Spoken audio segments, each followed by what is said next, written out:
P-Plate Reviews. Today we're reviewing this absolute gem from Australia's motoring history. This car has been an absolute dream car of mine for about as long as I can remember, so I'd really like to thank Nick for letting us have it on the channel.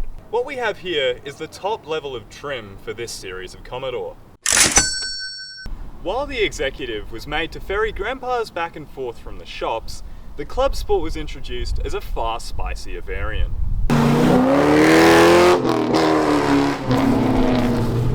Listen to that thing go.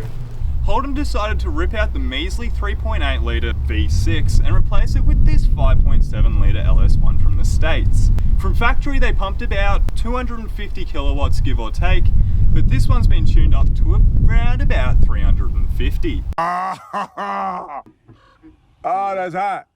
That's hot. The car came factory with a 6-speed manual and a quick ratio limited slip diff for all of your tyre spinning needs.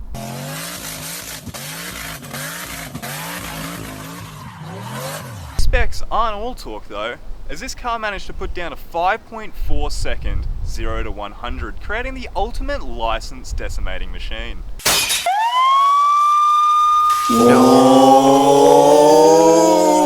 These cars were all the rage in Australia in the 2010s, and they continue to terrorise the roads to this day. While being a much more performance-oriented vehicle, this car does still have all the creature comforts of the early 2000s. It came with aircon, a CD player, and even a steering wheel, which was very considerate of the Holden company.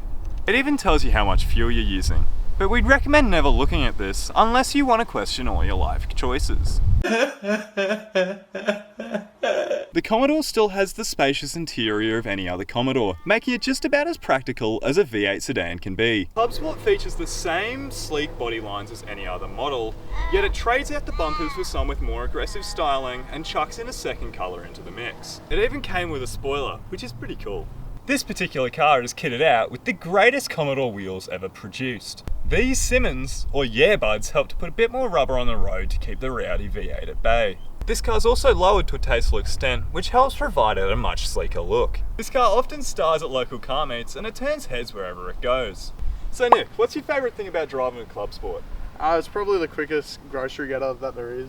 With all the room in the boot and the back seat, it makes perfect sense to have it as a family car and a daily driver. And if we had to rate this car, I would definitely put it at 10 HSPs out of 10.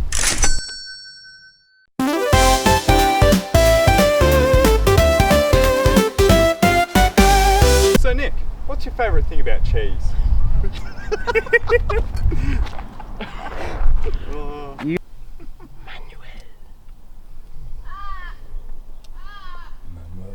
Oui, oui.